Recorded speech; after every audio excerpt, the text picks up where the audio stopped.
இடைவேளைக்கு முன்பாக சிரைநாள நோய் எப்படி வருகிறது, அந்த சிரைநாள நோயை போக்குவதற்கு நம் பாரம்பரிய மருத்துவத்தின் மூலம் எந்தெந்த பொருட்களை கொண்டு ஒரு மருந்து தயார் செய்து சரி செய்து கொள்ள முடியும் என்பதை பற்றி பார்த்தோம். இப்பொழுது அந்த பொருட்களின் அளவுகளை பார்க்கலாம். மூங்கில் இலை 5 இந்த அளவில் எடுத்துக்கொள்ள வேண்டும். 1/4 தேக்கரண்டி மிளகு, சிறிய துண்டு வசம்பு, 1/4 தேக்கரண்டி சதகுப்பை, ஒரு தாண்டிக்காய் விதை நீக்கியது எடுத்துக்கொள்ள வேண்டும். தேவையான அளவிற்கு தேன் எடுத்துக்கொள்ள வேண்டும். இப்பொழுது இந்த மருந்து தயார் செய்வதற்கு 200 மில்லி நீரை ஒரு பாத்திரத்தில் எடுத்து லேசாக சூடேற்றவும்.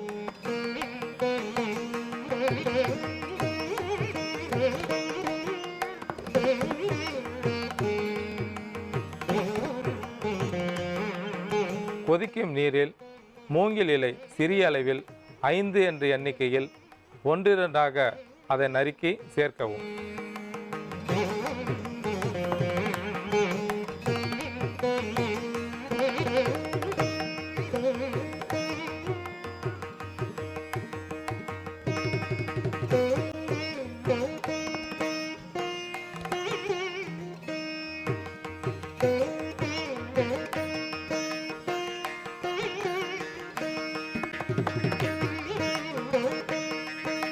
கால் தேக்கரண்டி மிளகு, ஒரு சிறிய துண்டு வசம்பு, விதை நீக்கிய தாண்டிக்காய் மற்றும் 1/4 தேக்கரண்டி சதகுப்பை இவற்றை 1-2 இடித்து எடுத்து அந்த கொதிக்கும் நீரில் சேர்க்கவும்.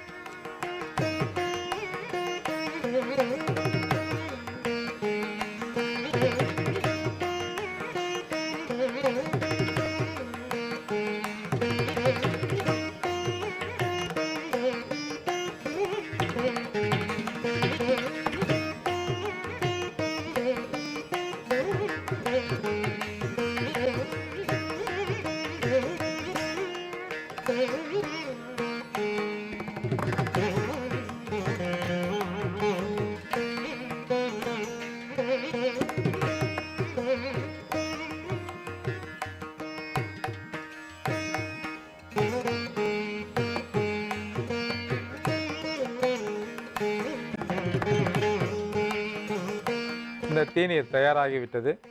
இப்பொழுது தேவையான அளவிற்கு தேன் சேர்த்து வடிகட்டி வைத்துக் கொள்ளவும்.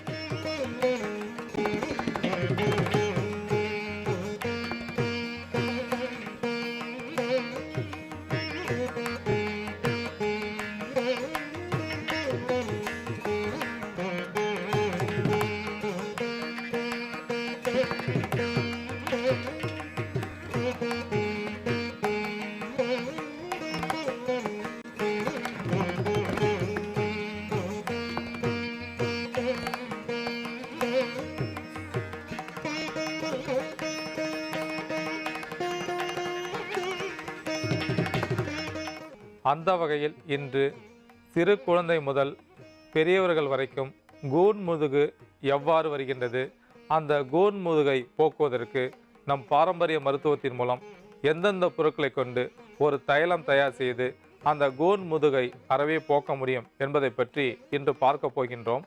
அன்பார்ந்த நேயர்களே, சிறு குழந்தைகளுக்கு கூன் முதுகு வருவது என்பது ஃபோலிக் அமில சத்து குறைவாக இருந்தால் வரும். அதாவது தாயின் வயிற்றுள்ள சிசு நன்றாக வளருவதற்கு ஃபோலிக் அமில சத்து அவசியம் தேவை.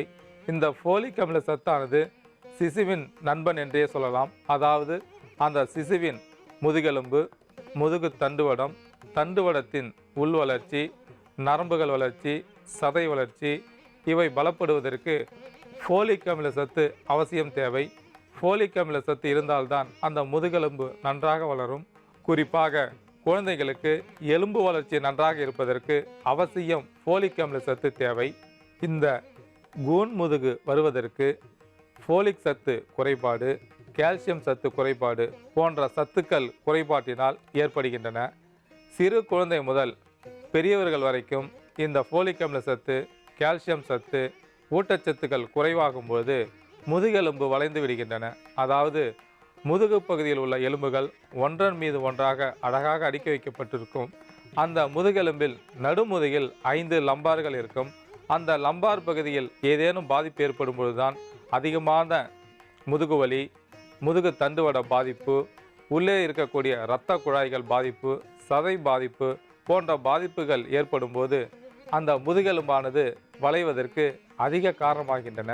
அடுப்படியில் கீழே குனிந்தவாறு சமைத்து கொண்டிருக்கும் பெண்களுக்கு வயதானவுடன் இந்த கூன் முதுகு வருவதற்கு வாய்ப்புண்டு. சிறு குழந்தைகளுக்கு சிறு வயது முதற்கொண்டே கீழே குனிந்து கொண்டு ஏதேனும் வேலை செய்து கொண்டிருந்தால் அவர்களுக்கு அந்த முதுகெலும்பில் ஊட்டச்சத்து குறைவாக இருந்தால் அந்த முதுகெலும்பு வளைந்து கூன் முதுகு வருவதற்கு அதிக வாய்ப்புண்டு. இந்த கூன் முதுகு வந்துவிட்டால் அந்த அழகான தோற்றம் போய் ஒரு கோரமான தோற்றத்துடன் காட்சியளிப்பார்கள். அவர்களை பார்ப்பதற்கு மிகவும் கஷ்டமாக இருக்கும். அந்த கூன் முதுகை போக்குவதற்கு நம் பாரம்பரிய மருத்துவத்தின் மூலம் எந்தெந்த பொருட்களை கொண்டு ஒரு தைலம் தயார் செய்து நான் தினசரி தேய்த்து கொண்டு வரும்போது அந்த கூன் முதுகானது படிப்படியாக குறையும் என்பதை பற்றி இன்று பார்க்க இருக்கிறோம். இந்த கூன் முதுகை போக்குவதற்கு நம் பாரம்பரிய மருத்துவத்தின் மூலம் எடுத்துக்கொண்ட பொருட்கள் பிரண்டை, பேரறுத்தை, ஓமம், வலம்பொரிக்காய் மற்றும் புங்கன் எண்ணெய். பிரண்டையில் உப்புச்சத்து அதிகமாக உள்ளது. இந்த பிரண்டையை நெய் விட்டு வதக்கி சாப்பிட்டு கொண்டு வரும்போது உடலுக்கு தேவையான கால்சியம் சத்து அதிகமாக கிடைக்கும். எலும்புகளுக்கு பலத்தை கொடுக்கக்கூடியது. பிரண்டை ஒரு பிடி எடுத்து நன்றாக அரைத்து சிறிது கற்கண்டு சேர்த்து சாப்பிட்டு கொண்டு வரும்போது உடலுக்கு குளிர்ச்சியை கொடுக்கக்கூடியது, மலச்சிக்கலை போர்க்கக்கூடியது. பிரண்டை ஒரு பிடி, கடுக்காய் 1/4 தேக்கரண்டி, நெல்லிக்காய் 1/4 தேக்கரண்டி, தாண்டிக்காய் 1/4 தேக்கரண்டி இவற்றை விழுதுபதமாக அரைத்து காலையில் வெறும் வயிற்றில் சாப்பிட்டு கொண்டு வரும்போது மலச்சிக்கலை போர்க்கக்கூடியது, எலும்புகளுக்கு பலத்தை கொடுக்கக்கூடியது. பிரண்டையில் உள்ள உப்புச்சத்தானது ஜீரண சக்தியை கொடுக்கக்கூடியது. தினசரி 1/4 தேக்கரண்டி அளவிற்கு பிரண்டை பொடியை சாப்பிட்டு கொண்டு வரும்போது உடலில் உள்ள அனைத்து விதமான மாசுகளும் வெளியேறும். அதாவது இரத்தத்தில் அதிகப்படியாக கலந்துள்ள மாசுகள் சிறுநீர் வழியாக வெளியேறும். பிரண்டையை அடிக்கடி சாப்பிட்டு கொண்டு வரும்போது எலும்புகளுக்கு பலத்தை கொடுக்கக்கூடியது, உடல் வலி வராமல் காக்கக்கூடியது. பிரண்டை ஒரு பிடி, அமுக்கராங்கிழங்கு 1/4 தேக்கரண்டி, நிலப்பனங்கிழங்கு 1/4 தேக்கரண்டி இவற்றை விழுதுபரமாக அரைத்து நெய்யிலே சாப்பிட்டு கொண்டு வரும்போது முட்டி வலிகளை போக்கக்கூடியது. யூரிக் அமிலம் அதிகமாக சேர்ந்து கொண்டால் முட்டிகளிலே நீர் கோத்து கொண்டு முட்டி வீங்கிக் கொள்ளும். அப்பொழுது அதிகமான வலி ஏற்படும். அவ்வாறு வலி பாதிப்புடையவர்கள் பிரண்டை, அமுக்கரா பொடி மற்றும் நிலப்பனங்கிழங்கு பொடி இவற்றை நெய்யிலே குழைத்து சாப்பிட்டு கொண்டு வரும்போது அந்த முட்டி வலியை அறவே போக்கக்கூடியது.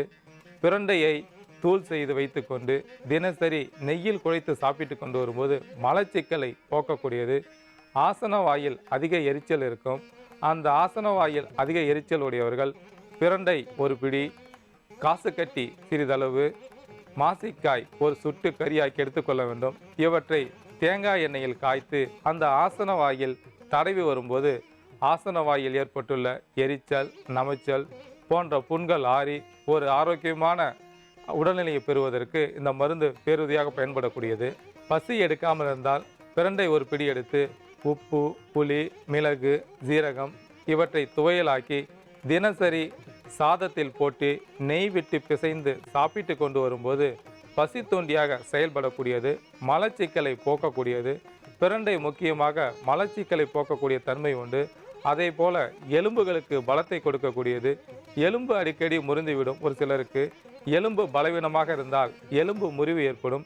அவ்வாறு எலும்பு முறிவு ஏற்படுபவர்கள் பிரண்டை பொடியை தயார் செய்து கொண்டு 1/4 தேக்கரண்டி பிரண்டை பொடி, 1/4 தேக்கரண்டி கடுக்காய் பொடி, சிறிய அளவு பனை வெல்லம் இவற்றை சேர்த்து தினசரி சாப்பிட்டு கொண்டு வரும்போது எலும்புகளுக்கு பலத்தை கொடுக்கக்கூடியது, உடல் வலி வராமல் பாதுகாக்கக்கூடியது.